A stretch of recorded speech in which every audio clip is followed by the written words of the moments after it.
buenos días, bienvenidos y bienvenidas a esta segunda jornada del Foro Estratégico Institucional de SEPAR 2022 organizado por Redacción Médica. Por delante tenemos una jornada repleta de citas interesantes con el presente y el futuro de la neumología y, por supuesto, con las principales voces de esta especialidad. Junto a ellas vamos a ahondar en temas tan interesantes como la situación actual del Sistema Nacional de Salud y los servicios de neumología tras la pandemia y también sobre la innovación farmacológica.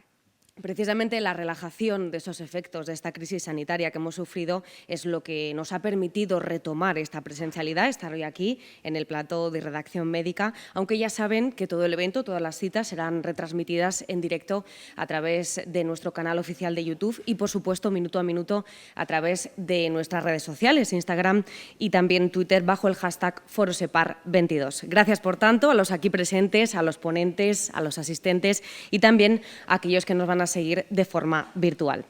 Antes de abrir la primera mesa, sí que nos gustaría agradecer la colaboración de los patrocinadores, cuyo trabajo, junto al de la Sociedad Española de Neumología y Cirugía Torácica, SEPAR, nos permite estar en este encuentro. Por tanto, gracias a la Federación Española de Empresas en Tecnología Sanitaria, FENIN, y también a sus empresas de terapias respiratorias, Air Liquid, Esteve Teijin, Linde, Oximesa Nippon Gases, Sapio Life, Vivisol, así como a Boehringer Ingelheim.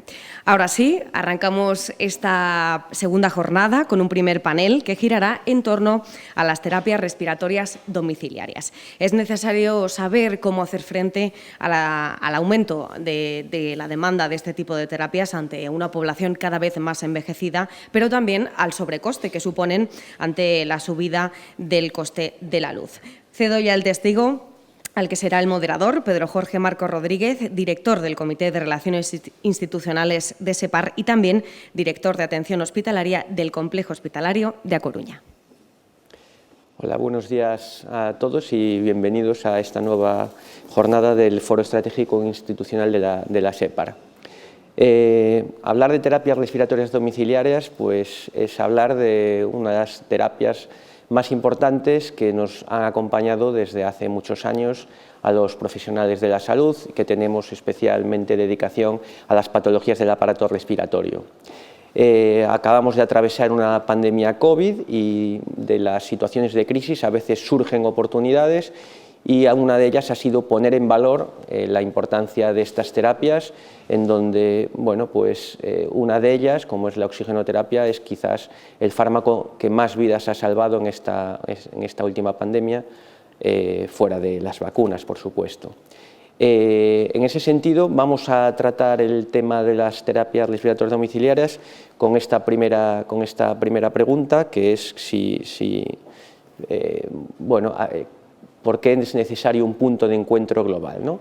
Y para ello pues, contamos con tres invitados que cada uno desde su punto de vista, desde su perspectiva, yo creo que nos pueden dar una visión 360 grados. Entonces, voy a empezar presentándoos. A mi izquierda tengo a Pablo Crespo, que es el director de operaciones de FENIN, la Federación Española de Empresas y Tecnología Sanitaria. A mi derecha está la doctora Irene Cano, neumóloga, experta en sueño y coordinadora en el Ramón y Cajal de la Unidad de Alta Complejidad de Sueño y además es la coordinadora de la SEPAR, de toda el área que engloba los trastornos respiratorios del sueño, la ventilación mecánica o los cuidados críticos. Y por último, a mi izquierda, Javier García, que es neumólogo, experto en tuberculosis y responsable de la Unidad de Alta Complejidad de Tuberculosis en el Hospital de la Princesa y además es presidente de una de las sociedades neumológicas más reconocidas a nivel nacional, como es Neumo Madrid. Muchas gracias a los tres por compartir la mesa y ya la primera pregunta y que cada uno haga su visión particular. ¿Por qué? Y me olvidaba del doctor Alfonso Alonso, que lo tenemos online desde la sede del Servicio Galego de Saúde. El doctor Alfonso Alonso es el subdirector general de Ordenación Asistencial e Innovación del Servicio Galego de Salud, que nos dará bueno, pues también su visión, que es muy importante desde la administración, en este caso autonómica. Por lo tanto, la primera pregunta, y es que me deis una visión rápida, propia visión con respecto a las terapias respiratorias domiciliarias y por qué es necesario buscar un punto de encuentro, una visión, un punto de encuentro global. Empezamos. Pablo. Bueno, en primer lugar quiero dar las gracias a SEPAR por contar con FENIN para participar en el Foro Estratégico Institucional. Siempre es un placer. Gracias también a Sanitaria 2000 por la organización de encuentros como este, donde podemos compartir experiencias y conocimiento. Hablar de terapias respiratorias domiciliarias es hablar de un servicio sanitario de calidad, donde se trata en España más de 1 millón de pacientes, donde tenemos unas empresas que tienen más de 300 millones de euros invertidos en los domicilios de los pacientes, donde tenemos 21 plantas de fabricación de oxígeno en España, donde tenemos 55 plantas de embotellado de oxígeno medicinal, donde tenemos más de 3 millones de puntos de contacto desde las compañías con los pacientes para controlar su enfermedad bajo la supervisión, por supuesto, de los neumólogos. Y comentabas la trascendencia que hemos tenido durante la fase del COVID. Yo creo que en los momentos de máximo estrés hemos sabido sacar con buena nota, ¿no? ese cuidado y esa atención de los pacientes. Nuestras empresas, que son las que están en el domicilio de los pacientes respiratorios, tienen una vocación clara y un propósito claro, que es mejorar la salud y calidad de vida de los pacientes. Y en esto es en lo que estamos dedicados, buscando y promoviendo iniciativas para poder conseguirlo. Tan es así que recientemente hicimos con SEPAR, con el aval científico de SEPAR y con Ernst & Young, un estudio para ver hacia dónde tenemos que mejorar. Ya tenemos un muy alto nivel de servicio, pero no es suficiente. Sabemos que tenemos que seguir ofreciendo al paciente todas las mejoras en su situación clínica, en su cuidado y en su calidad de vida. Y bueno, tendremos oportunidad durante la mesa de poder profundizar. Yo creo que es un estudio de alto valor donde nos enfoca hacia el futuro, que tiene que ser la medicina personalizada, ir hacia unas terapias personalizadas, donde no solo tratemos a 1 millón de pacientes, sino seamos capaces de segmentar toda la tipología de pacientes y ofrezcamos a cada paciente ese servicio más personalizado que permita que tengamos los mejores resultados en salud. Es importante también no perder la perspectiva de que estamos en un entorno extremadamente complejo, de alta incertidumbre, desde el punto de vista geopolítico, desde el punto de vista económico, con un incremento de costes al que se aludía inicialmente muy importante, que las empresas estamos sufriendo muchísimo para intentar poder mantener el nivel de servicio actual, pero que es necesario que haya una dotación presupuestaria suficiente, que seamos capaces de indexar los contratos para garantizar la viabilidad económica del contrato y que con esto consigamos mantener la calidad asistencial. Y estamos en un momento, lo comentábamos antes de empezar la mesa, en un momento especial, donde tiene mucho sentido que haya puntos de encuentro como este, donde busquemos cuáles son los puntos de trabajo sobre los que hay que poner foco para garantizar la mejora de la atención del paciente. Desde el sector siempre estamos a disposición de SEPAR y de los neumólogos y del sistema sanitario para encontrar las soluciones. Y este es el primer mensaje que me gustaría dejar encima de la mesa. Muy bien. Irene, desde el punto de vista más asistencial. Pues desde el punto de vista más asistencial, yo le comentaba antes a Pablo, justo antes de empezar la mesa también, que agradecía a SEPAR, agradecía a Sanitaria 2000 también esta mesa, porque creo que estamos en un momento clave para sentarnos a hablar de esto. Durante la pandemia se ha puesto de manifiesto la alta necesidad que tenemos de las terapias, pero esto sumado a la alta prevalencia de las patologías que tratamos. Yo en concreto me dedico a la apnea del sueño, puedo hablar más de la apnea del sueño, pero esto es extrapolable, y tenemos un importante infradiagnóstico, pero en una enfermedad que es muy prevalente y que por tanto va a ir a más. Yo en mi caso en concreto puedo hablar de mi realidad, incluso con una pandemia de por medio. Nosotros teníamos, yo cuando adquirí la coordinación en el año 2019, justo antes de la pandemia del Hospital Ramón y Cajal, teníamos 4.300 CEPAP puestas, incluso con una pandemia de por medio, simplemente solo por una mejor gestión de los recursos y por un mejor diagnóstico tenemos ahora mismo 8.500 CEPAPs. Teniendo en cuenta que durante meses prácticamente nos han puesto nuevos tratamientos, quiere decir que esto va a ir a muchísimo más. Entonces es el momento de sentarnos, porque es el momento de saber que esto va a ir a más, que tenemos que hacer un modelo del cambio actual. Tenemos un modelo que yo creo que ahora mismo es insostenible por la alta prevalencia que hemos comentado, por la cronicidad, por el envejecimiento de la población. Tenemos que gestionar un tema importantísimo que es la adherencia. Entonces, la adherencia tenemos en nuestras terapias, tanto de la CEPAP como del oxígeno, se estima en un 60% solo de adherentes y eso no es optimizar los recursos que estamos hablando que tenemos. Entonces, tenemos que dar un nuevo modelo tanto en clínico como económico, que pueda sostener eso de la mejor manera posible. Y Pablo, yo creo que apuntaba una de las claves, que yo creo que desde el punto de vista clínico es esencial, que es estratificar según los pacientes. Tenemos que ir ya, estamos en ese presente, esto no es un futuro, hacia una medicina personalizada, teniendo en cuenta las necesidades de cada paciente y en función de eso optimizar desde el punto de vista de las TRD qué seguimiento se le va a hacer a cada paciente. No hay que invertir lo mismo en todos los pacientes, creo que no es necesario ni es coste efectivo, entonces creo que desde el punto de vista clínico es nuestra misión hablar con las empresas de TRD, que yo creo que estamos todos un poco en la misma línea de que el cambio tiene que ser ya y de que la telemonitorización, y ahí yo le doy gracias a la pandemia, no es un futuro, es un presente. Se ha puesto de manifiesto durante la pandemia que es perfectamente posible, que la teleconsulta es posible y que es costo efectiva, que los pacientes se manejan muchísimo mejor de lo que pensamos y tenemos que poner en el centro de todo al paciente. El paciente, tenemos que tener resultados de salud, en calidad de vida del paciente, en confort del paciente, y yo creo que de esto trata esta mesa, que de eso es lo que tenemos que hablar, que el paciente debe ser el centro y que tenemos que optimizar los recursos que tenemos, teniendo en cuenta que va a ir a más, porque la prevalencia va a ir a más, y tenemos que trabajar todos en la misma línea. Muy bien.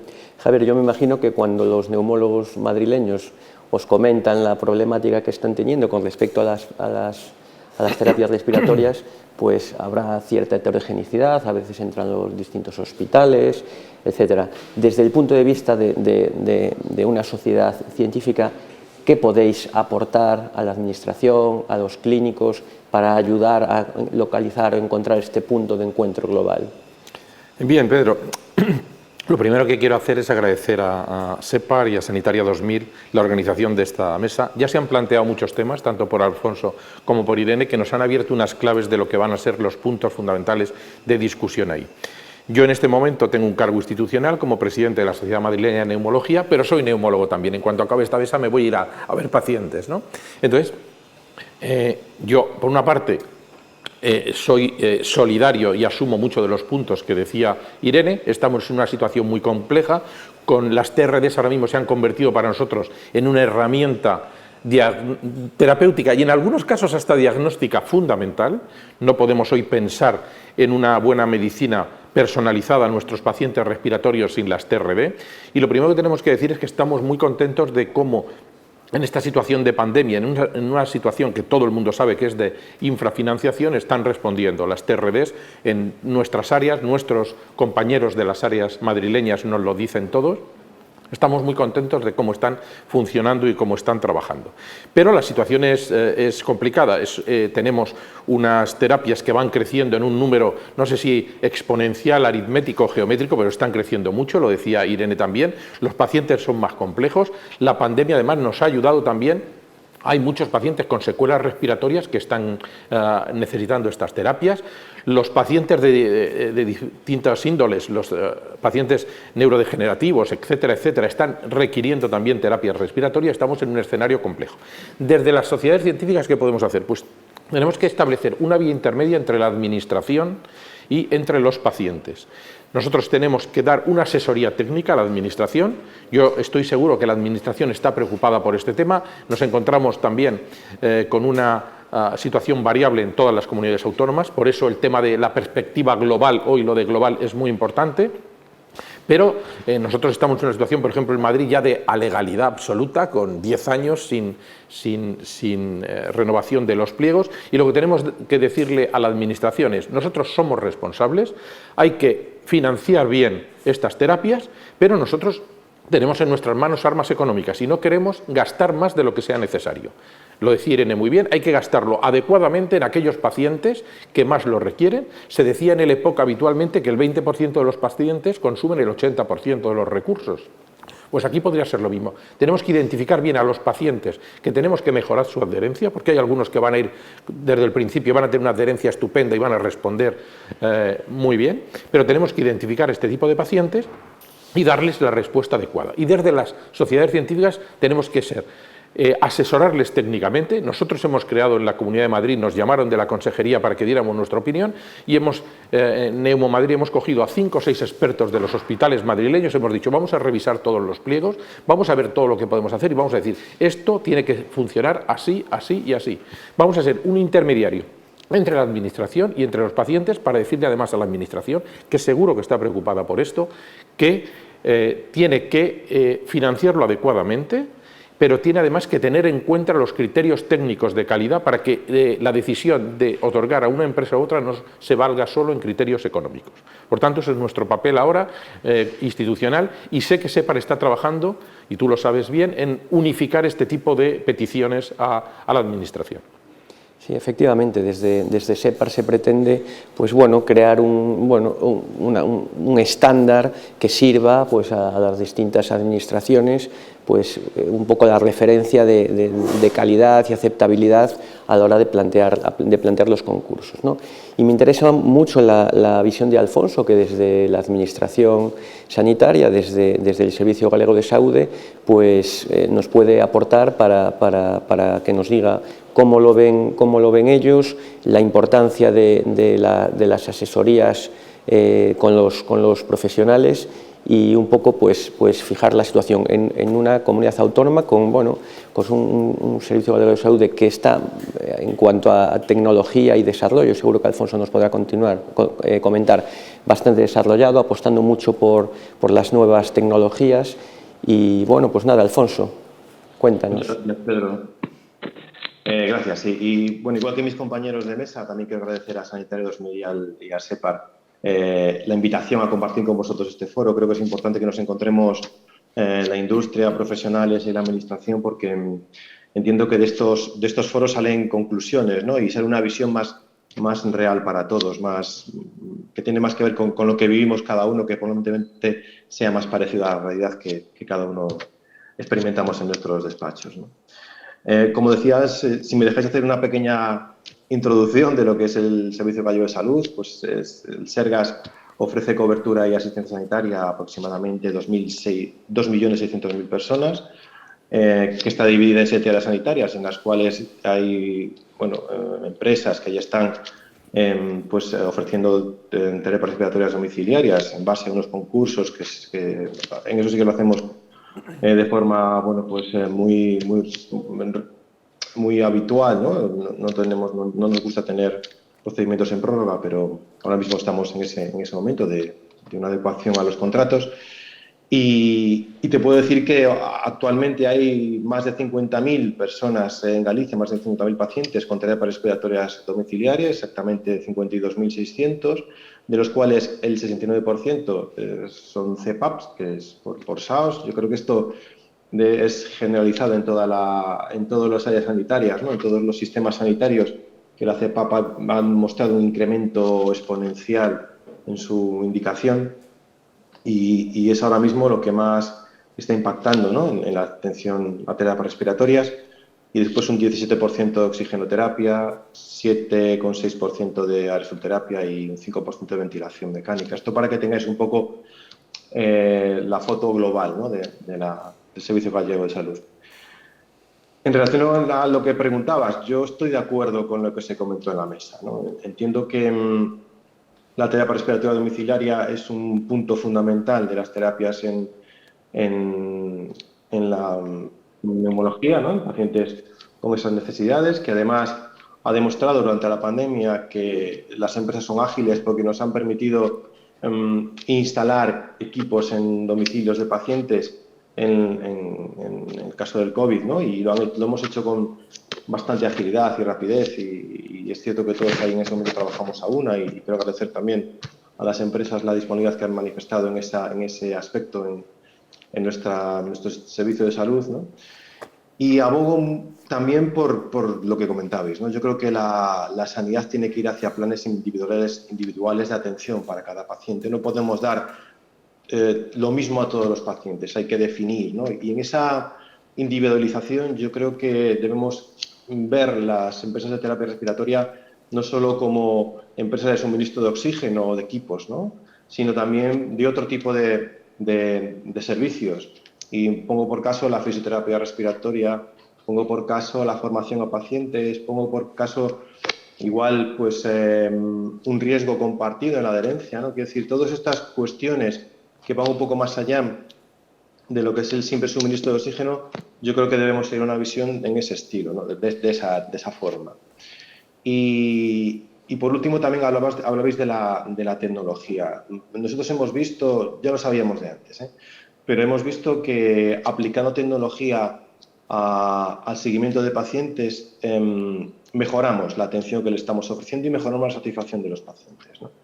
Nosotros tenemos una herramienta de telemonitorización que se llama Telea, en el cual podemos seguir a pacientes en su domicilio y ver el estado funcional, la situación clínica en la que se encuentra. Y también desarrollamos un aplicativo para las empresas que se llama Teres, en el cual podemos saber en tiempo real cuáles los equipos que se están instalando, el grado de adherencia a los tratamientos. Podemos tener la foto, ¿no? Y lo tenemos también en tiempo real. Yo creo que debemos sí o sí avanzar por ahí, que la tecnología es una realidad que nos puede ayudar mucho en el seguimiento de los contratos y en la buena percepción por parte de los pacientes del sistema sanitario. Muy bien.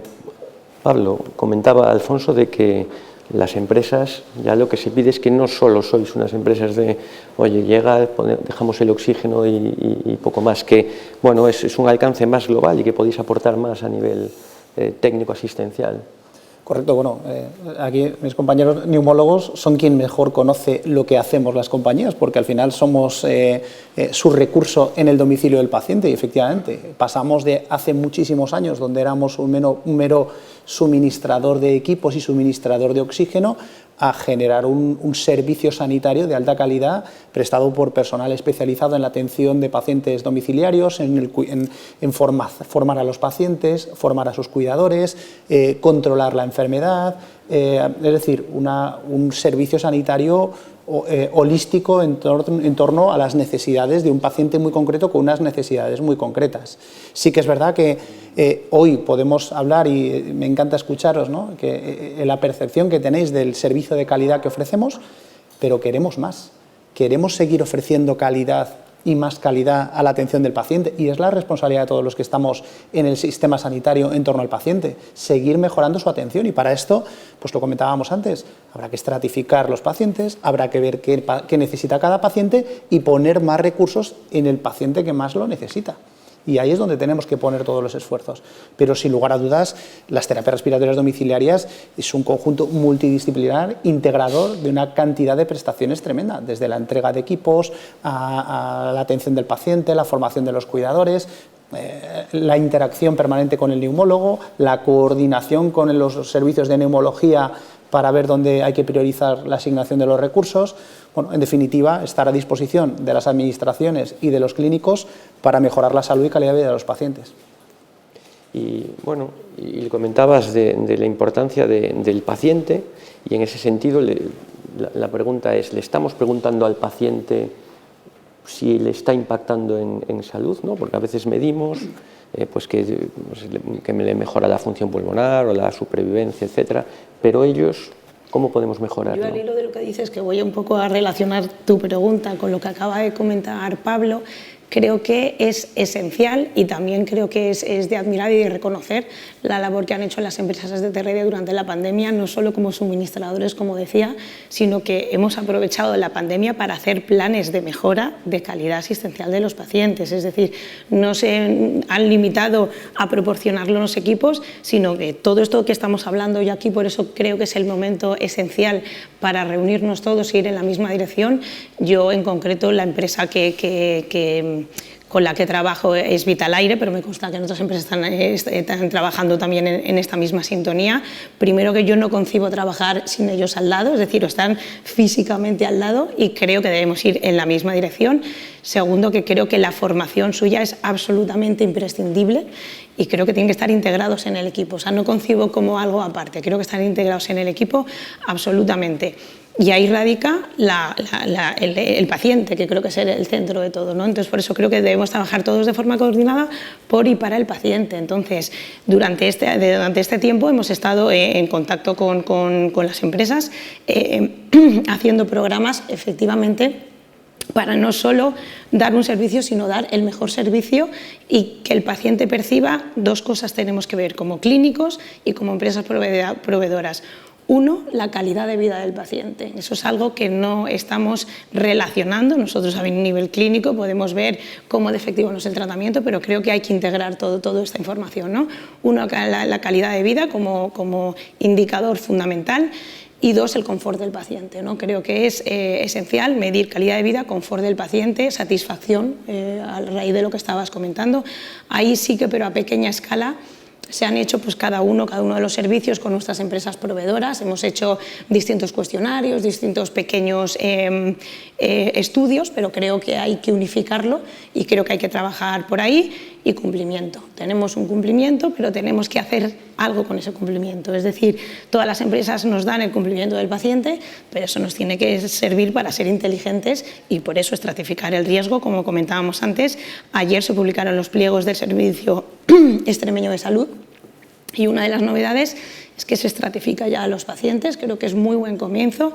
Creo que de todo lo que estamos hablando, probablemente en los pliegos más inmediatos, algunas mejoras como la telemonitorización, que creo, insisto, es absolutamente necesaria, por lo menos las primeras fases de tratamiento, y una vez más volvemos al paciente como centro de todo esto. Creo que es imprescindible conseguir una buena adherencia del paciente y para eso hay que estar vigilando al paciente los primeros meses. Creo que en eso estamos de acuerdo, empresas proveedoras, clínicos, los primeros meses son esenciales y la única manera de estar encima del paciente y saber lo que percibe el paciente son, como comentaba también Alfonso, mediante la tecnología. Tenemos que hacer uso de las nuevas tecnologías, tenemos aplicaciones ahora mismo para tener el feedback del paciente, midiendo, obviamente tenemos que tener indicadores y medir. Y tenemos una herramienta que es la telemonitorización que tenemos que saber optimizar. Yo entiendo que no vamos a telemonitorizar a todos de por vida, pero en los primeros meses y hasta que el paciente lo precise, creo que es esencial incluir esa herramienta y el primer beneficiado, sin lugar a dudas, va a ser el paciente, pero una vez más vamos a optimizar los recursos que tenemos. Muy bien.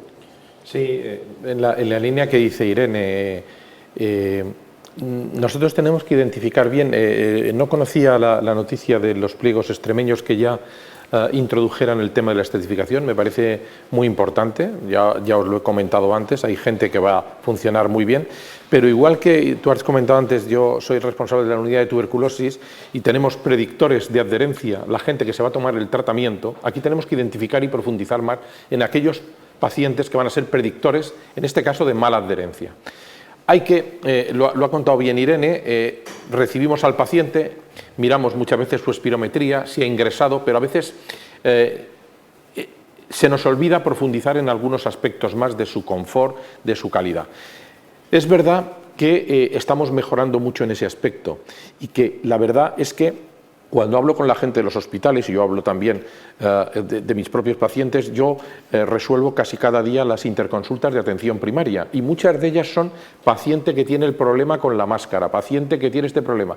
La satisfacción que tengo yo de decirle acuda al punto Inspira que tenemos en nuestro centro de especialidades, donde sé que le van a solucionar el problema, es muy llamativa. Entonces, desde ese punto de vista estamos muy contentos, pero es verdad que tenemos que profundizar, primero en nuestra impresión clínica de qué le estamos aportando con las terapias, segundo, si es verdad que el paciente la está cumpliendo o no y tenemos que identificar factores de predicción de adherencia o de no adherencia en este caso, y es en esos temas en los que tenemos que profundizar un poco más. Y eso además debería de ser recogido en los pliegos. Como dice ahora muy bien Irene en estos de Extremeño, vamos a intentar que en los pliegos madrileños y SEPAR está intentando que este tipo de información global pues sea reflejada. Ya sabemos que no podemos tener licencias para telemonitorización, todas las que queramos, pero podemos identificar una serie de pacientes, oye, este paciente está funcionando bien, esa licencia pasa a otro paciente. Ese tipo de cosas son las que tenemos que hacer mejor y deben de ser reflejadas en los pliegos y en las condiciones con la administración. Yo creo que aquí todos los que estamos en esta mesa entendemos que la falta de adherencia es un problema y a ninguno le interesa la falta de adherencia. A unos porque están dedicando aparataje y recursos humanos en atender pacientes que no lo usan, los clínicos porque es un fracaso asistencial que esto suceda, y desde luego la administración, que es la que está costeando las terapias y sin ningún beneficio, ¿no? Entonces, Alfonso, me gustaría conocer tu opinión en este sentido. ¿Tiene la administración herramientas para profundizar en la adherencia o debe, bueno, pues a la hora de negociar, ser muy estricto con estos protocolos de actuación o de detección de la falta de adherencia? Yo creo que la falta de adherencia es el problema fundamental casi de la medicina, ¿no? Y al final pasa en terapias respiratorias y en muchas otras patologías. En este caso, en las terapias respiratorias, pues se nota más, ¿no? Porque al final es un porcentaje bastante, bueno, al final lo que se dedica a esta terapia es bastante importante y claro, deberíamos limitar y tenemos que limitar esa falta de adherencia, ¿no? Yo creo que la solución tiene que venir por varios actores, ¿no?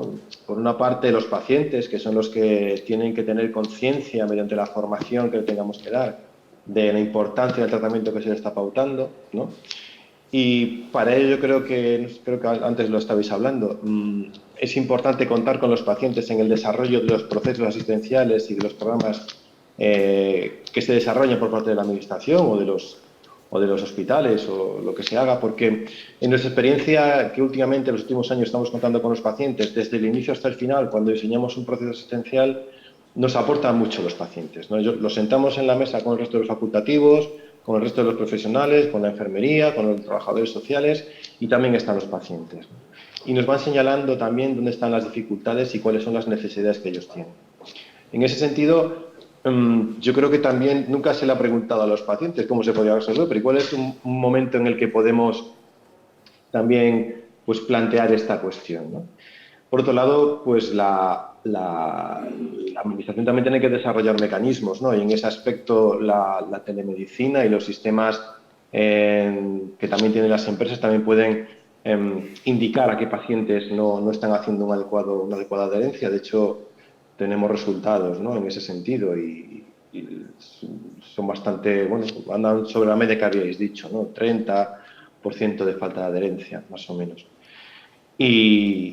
Y también la administración, ¿no? Las empresas también, bueno, pues como parte fundamental de esto, ellos también, bueno, sé que tienen interés y debemos trabajar todos unidos en esa línea, pero sin la colaboración interdisciplinar de todos, no podremos tener éxito en la disminución de la adherencia, ¿no? Que es un aspecto, coincido con vosotros, fundamental en las terapias respiratorias.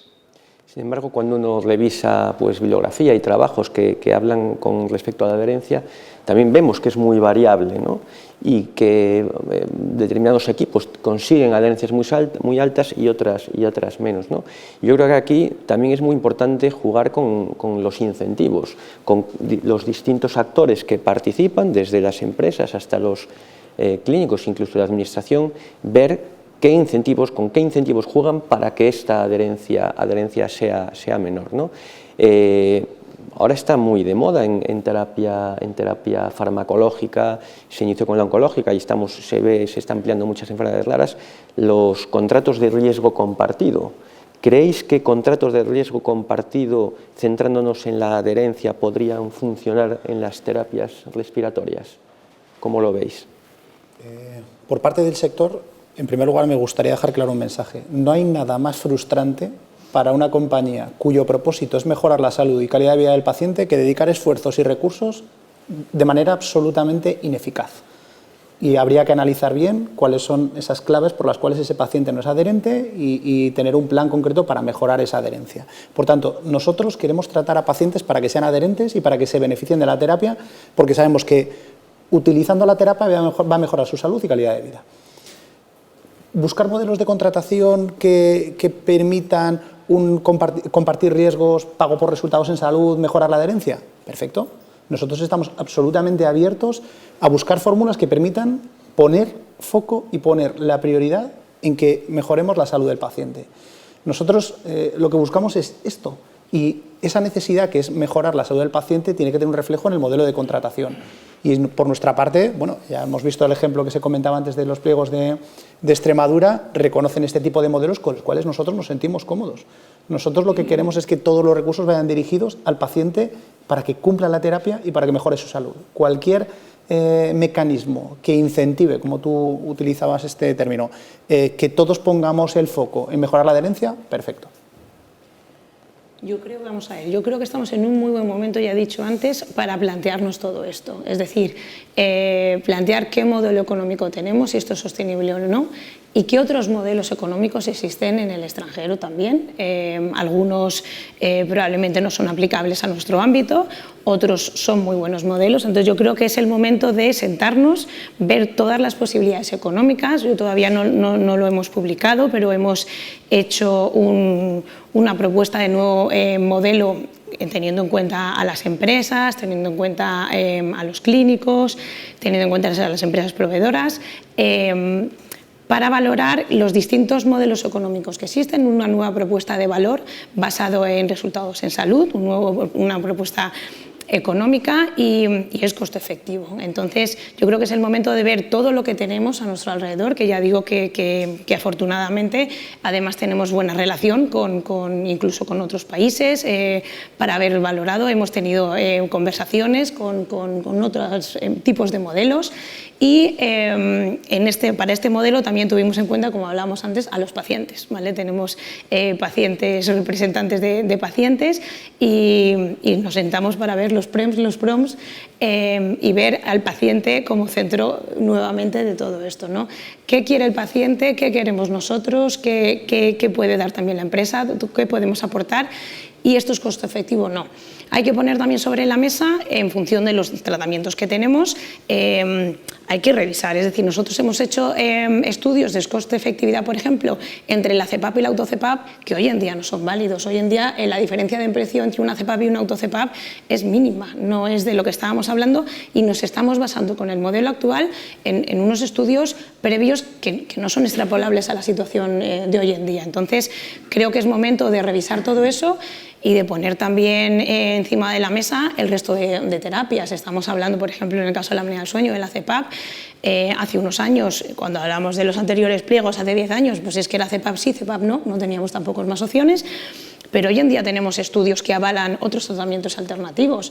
En algunas comunidades autónomas han estado financiados, en otros países están financiados al completo, en otros parcialmente financiados. Hablo, por ejemplo, de los dispositivos de avance mandibular, hablo, por ejemplo, hay evidencia actual ahora mismo de los dispositivos posicionales, porque hay veces que la adherencia la podemos mejorar claramente, pero hay pacientes que van a rechazar o no van a ser adherentes al tratamiento con CEPAP y también tenemos que darles una solución. Entonces creo que también es el momento y el sitio para poner eso sobre la mesa y para ver en los nuevos pliegos, no sé si de forma inmediata o en los futuros, pues hablar de todo esto, porque creo también en las terapias, no solo centrarnos en la apnea del sueño, que aquí tenemos otro índole de pacientes, el oxígeno, las gafas nasales de alto flujo, que tanto hemos tenido también durante la pandemia COVID, tampoco eso está reflejado. Es decir, estamos en una situación que hemos tenido también mucho cambio de tecnología, muchos tratamientos que no están contemplados ahora mismo y que creo que es el momento de ver coste-efectividad de todos esos tratamientos, darle una vuelta y plantear cuál es el mejor modelo económico, que no lo sé, uno u otro, pero desde luego hay que valorarlo todo y ver hacia dónde tenemos que ir. Bien. Bueno, quedan 15 minutos. Voy a hacer un cambio de tercios con una pregunta y luego abriré al público por si hay alguna pregunta más. Ayer tuvimos una mesa excelente relacionada con bueno, pues todo el cambio climático, la problemática de las energías, etcétera, ¿no? Entonces, bueno, pues se habló de que hubo una crisis o hay crisis de suministro. Eso desde luego impacta en la fabricación y en la logística de las terapias, y luego hay una crisis energética importante, lo que, bueno, pues está impactando con estos precios de la luz tan importantes, ¿no? Entonces estamos hablando de que tenemos que manejar asistencialmente a determinados pacientes que tienen que usar determinados tratamientos que consumen electricidad, ¿no? ¿Esto cómo puede impactar y cómo está impactando? ¿Os ha llegado tanto a la Administración? ¿Os ha llegado alguna propuesta de ayudar de alguna manera a determinados grupos poblacionales? ¿Os ha llegado a la consulta esta problemática? Alfonso, quizás puedes empezar. Sí. A ver, somos conscientes en que hay una crisis económica y bueno, ya no solo como administración, sino también como en el día a día, ¿no? De suministros, de incremento de costes, pero realmente no ha llegado hasta la fecha ninguna, al menos aquí, pero ninguna solicitud concreta a ese respecto, ¿no? Es un tema complejo, ¿vale? Porque además está impactando y está tensionando terapias respiratorias y todo el resto de suministros y de contrato de servicios. Pero, como bien decías, no hay hasta la fecha ninguna solución a ese respecto, ¿no? Se está continuando con los mismos contratos que estábamos teniendo, en general en toda la administración española, porque no hay cambios en ese sentido. ¿Y en FENIN? Para nosotros es un tema que está siendo crítico. Crítico porque tenemos un incremento de costes sin precedentes, que era imprevisible. Es verdad que históricamente la ley de contratos del sector público permitía que se actualizaran los precios de los contratos conforme al 85% del IPC, pero en el año 2015 la ley de desindexación de la economía prohibió que pudiéramos actualizar los precios de los contratos y que pudieran estar indexados. Esto, en un entorno de inflación del que veníamos teniendo antiguamente del 1 o 2%, pues era asumible, pero con una inflación de 9-10% y las previsiones para los próximos años, que se sitúan en algunos casos por encima del 5%, devienen inviable en muchos casos los contratos públicos, la viabilidad de los contratos. Y los contratos tienen que tener un equilibrio económico-financiero que permita que el contratista tenga la capacidad de poder seguir actualizando el precio. El Gobierno tomó una medida para los contratos de obras. Los contratos de obra pública, excepcionalmente, sí que se pueden indexar los contratos, pero curiosamente, los contratos en el ámbito sanitario, de productos, tecnología y servicios sanitarios, no tenemos la posibilidad de poder indexar los precios de los contratos. Y esto puede representar un riesgo de acceso de los pacientes a terapias y a productos de primera necesidad. Nosotros desde la Federación venimos reclamando un cambio legislativo que permita que podamos indexar los contratos sanitarios. La obra pública es fundamental, todos nos gusta tener buenas carreteras, a todos nos gusta tener buenas infraestructuras y como ciudadanos y contribuyentes no lo merecemos, pero también tenemos que tener una buena sanidad y tenemos que tener una sanidad de calidad y tenemos que proteger la sanidad pública. Y si queremos proteger la sanidad pública, tenemos que garantizar que todos los que operamos en el sistema sanitario podamos sobrevivir, porque estamos en un punto de riesgo alto. Por tanto, la situación económica es complicada, las previsiones de los próximos años son extremadamente complicadas y es importante tomar medidas urgentes que garanticen la viabilidad de sectores que facilitamos que la atención sanitaria se pueda prestar con normalidad.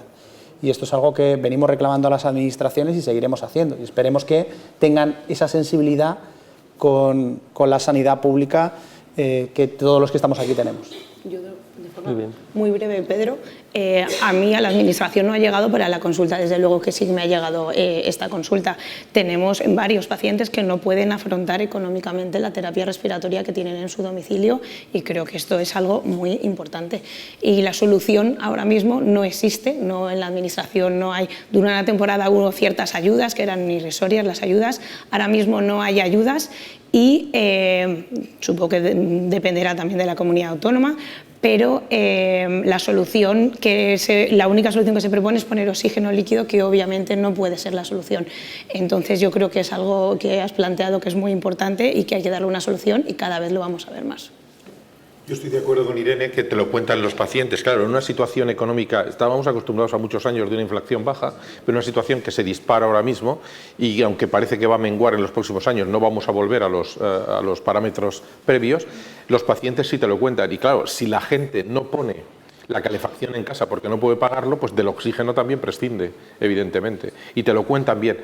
Como decía Irene, yo recuerdo, es verdad que no eran muchos, pero recuerdo hace unos años cuando tú mandabas a la gente a la planta 11, a la dirección médica, y les daban unas pequeñas ayudas. Es verdad que no eran muy importantes, pero a la gente, no sé ahora mismo, en un entorno en el que se está intentando ayudar a los sectores, y debe ser eso algo consustancial a cualquier Estado, los sectores más desfavorecidos, sí mediante asistente social, mediante asociaciones de pacientes, pero es verdad que en gente que tienen unas características determinadas de riesgo de exclusión social y que además tuvieran una terapia domiciliaria, habría que articular alguna forma de medida. En eso los pacientes estoy totalmente de acuerdo. Y luego con el tema de la administración que dice Pablo, evidentemente en unos entornos de subidas tan brutales de la inflación hay que articular medidas de corrección, porque si no perdemos calidad todos. Muy bien. Bueno, pues tenemos sobre 7 minutos para abrir al público, si hay alguna pregunta o comentario. ¿Sí? Doctor Almonacid. Bueno, doctor Almonacid. Muchas gracias, Pedro. Yo un poco una pregunta o comentario a cada uno de los ponentes. Desde el punto de vista de la Administración, necesitamos mecanismos que regulen, por supuesto, la cuestión de la adhesión. Tenemos muchos problemas que detectamos a los pacientes, pero luego hay problemas a la hora de intentar retirar el aparato porque no son cumplidores, y eso ahí tendríamos que tener una regulación muy estricta, que antes de dar ya el aparato el paciente supiera que si no es adherente se le va a retirar y de forma legal. Segundo, por parte de FENIN necesitamos herramientas que nos faciliten el trabajo desde el punto de vista informático, es decir, un sistema que nos avise, coordinado con las administraciones públicas y demás sistemas sanitarios, sobre esa adhesión, porque muchas veces tenemos que buscar la adherencia y Irene tiene que ir a sus bases de datos, buscar, ir uno por uno, es complicado, y una consulta masificada como tenemos, pues si ya nos viene nuestra historia clínica electrónica, la adhesión al tratamiento, incluso lo puede ver el de primaria, ya puede haber una alerta y avisarnos con antelación y corregir ese problema. Con lo cual sí que tenemos que trabajar en esa integración que en muchos sitios todavía no están. Y por nuestra parte como médicos, y eso va por Irene y Javier, el compromiso de ser eficientes y de retirar aquellos tratamientos que efectivamente no son eficaces o intentar corregirlo porque no son adherentes, y si vemos que no se puede corregir, buscar alternativas terapéuticas, otras, como bien ha dicho Irene. Y otra cosa también muy importante, se han abaratado mucho los costes, las diferencias entre CEPAP y AutoCEPAP. Si ponemos AutoCEPAP evitamos muchos controles y mucho gasto sanitario asociado a esos controles, poligrafías de control, pulsiosimetrías, que eso también implica a FENIN y a la industria como tal. Y eso, por ahí también podemos ahorrar costes. Entonces, a lo mejor un pequeño gasto en poner AutoCEPAPs y no poner CEPAPs, mejoramos adhesión, mejoramos eficacia y mejoramos costes. Muchas gracias. Muy bien. El doctor Barroco, por favor. Buenos días. Muchas gracias a todos por vuestras intervenciones. Me gustaría conocer vuestra opinión sobre un punto que no se ha tocado en la mesa y que, por tanto, lo voy a poner yo. Estamos basando, y además es la práctica generalizada, no solo lo que discutimos aquí hoy, en el tema de las terapias respiratorias domiciliarias en base a dos patas de un banco. Por una parte está neumología, por otra parte están las empresas suministradoras. Pero estamos hablando de terapias respiratorias domiciliarias, es decir, que como su propio nombre indica, tienen lugar en el domicilio del paciente. No cabe duda que nuestras consultas, las consultas de neumología, quieras que no, quedan lejos, menos accesibles. Los esfuerzos que puede hacer la industria por estar más presente son de agradecer, pero tampoco son esfuerzos para el día a día. Y entonces me gustaría preguntaros qué opináis sobre lo que yo creo que es la tercera pata, y es qué papel tiene que jugar en el seguimiento los médicos de atención primaria. Pueden optarse por dos modelos. Hay en algunas situaciones en las que lo que hay son áreas, servicios, unidades de atención domiciliaria para otras múltiples patologías. No sé si eso podría ser una solución, pero el que de verdad está más próximo al paciente es el médico de atención primaria. Entonces, ¿qué papel debería jugar el médico de atención primaria en el seguimiento de estos pacientes, que a su vez redundaría en la mejora del cumplimiento? Gracias.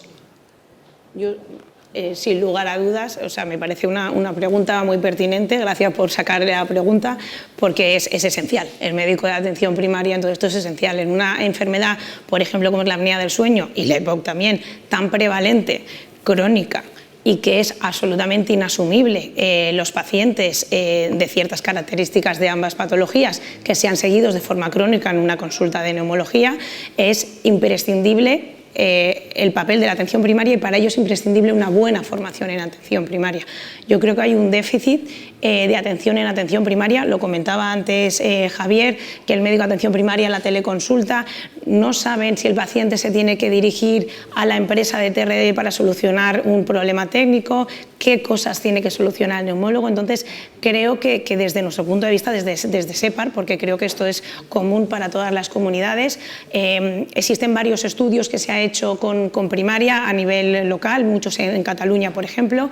Es excelente, una vez formados, el manejo que pueden tener de los pacientes, y creo que deben ir ahí. Por lo menos los pacientes de apnea del sueño, una vez que tienen un buen cumplimiento, están titulados y están asintomáticos, sin lugar a dudas el seguimiento debe hacerse en atención primaria, pero para eso creo que es nuestra tarea que tengan una buena formación para saber qué hacer y cuándo volver a derivar. Y yo además añadiría un punto, que cuando hablas con los médicos de atención primaria, Alfonso ha trabajado mucho con ellos, necesitan una pata más, que es una accesibilidad ágil con el especialista, en este caso con el neumólogo. Necesitamos vías fáciles, ágiles, para que a veces son pequeñas dudas que no, pues es absolutamente ineficiente el que vaya por una consulta normal y vaya presencial, cuando se pueden arreglar desde una llamada de teléfonos, una e-consulta, etcétera. Hay vías, hay modelos organizativos de gestión que esto puede ayudar, y ahí sí que le podemos dar a los médicos de cabecera esa responsabilidad extra, pero siempre contando con mucho apoyo, ¿no? Una pequeña puntualización. Me parece muy bien lo que ha dicho el doctor Barrueco. En un mundo que funcionara bien, ya no digo ideal, debería ser una pata fundamental. Pero vamos a ser realistas, Miguel. Ahora mismo la situación en la atención primaria, si nosotros nos quejamos en la atención hospitalaria, en la atención primaria, al menos en la comunidad que yo conozco, es muy mala. Con listas de 60 y 70 pacientes en atención primaria, no puedes decirle que se implique más. Por supuesto que tenemos protocolos de trabajo conjunto con el paciente frágil, que muchas veces es uno de estos pacientes, ¿no? Y que ellos están implicados y quieren hacer un seguimiento, pero están absolutamente desbordados. Y mientras no mejoremos esa situación, y ahora ha habido aquí negociaciones para la reapertura de los centros de atención, de urgencias, de atención primaria, mientras no mejoremos esa situación, vamos a decir que es útil, que es fundamental, y lo vamos a pensar todos, pero va a ser irreal su funcionamiento. Pero de verdad que si esto se cumpliera, por supuesto que mejoraría también lo que estamos hablando, de la adherencia clarísimamente. Muy bien. Bueno, pues yo creo que vamos a cerrar perdón. Sí, lo único. Bueno, primero a los 5 enhorabuena por la mesa, porque yo creo que ha sido muy enriquecedora. Yo estoy muy contento porque por la parte de la industria veo que todos estamos como en la misma página del libro, ¿no? Veo a Pablo, que nos dice que todos los proveedores de servicios avanzan hacia la calidad y a dar más valor al paciente. Veo a los neumólogos, veo a las sociedades científicas y creo que todos estamos hablando el mismo lenguaje. Entonces, mi pregunta es un poco más para Alfonso. Creo que es, como decía Irene, estamos en el momento clave. Creo que también tenemos que cambiar algo. Alfonso, desde el punto de vista de la Administración, ¿qué crees que tenemos que cambiar para que esos pliegos o ese marco rector del futuro de las terapias respiratorias domiciliarias se adapten a las necesidades actuales? Desde tu punto de vista, ¿qué tendría que ser lo que tendríamos que cambiar o qué barreras tendríamos que derribar entre todos? A ver, yo creo que ya se ha comentado en la mesa, ¿no?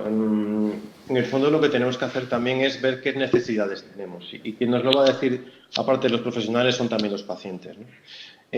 Probablemente los pliegos han sido, pues bueno, pasados de año en año, unos año tras año, ¿no?, renovados, pero igual toca sentarse y evaluar bien qué necesidades hay y qué recursos tenemos y qué herramientas tenemos, ¿no?, para darle más concreción a los pliegos y que sean unos pliegos que realmente sean lo que necesitamos. Hablabais ahí de los pliegos de Extremadura, ¿no?, que empiezan a introducir nuevas cuestiones. Yo creo que esa es la vía de avance, ¿no? La vía de avance donde tenemos que avanzar es sentarnos con la industria, sentarnos con los pacientes, sentarnos con los profesionales y hacer unos buenos pliegos que realmente nos den solución, porque muchas veces lo que estamos viendo es que, bueno, las necesidades van cambiando. Esta pandemia ha sido como un tsunami que se ha llevado todo por delante y ha definido nuevas necesidades que hasta ahora no estaban, ha definido la telemedicina, que ya se ha utilizado mucho, y hay que avanzar por esa vía. ¿no? Yo creo que ese es el secreto, ¿no? Sentarse y discutirlo. Muy bien, pues nada, con esta última aportación cerramos la mesa. Muchísimas gracias a todos por la atención, gracias a los colegas con los que he compartido mesa y muchas gracias.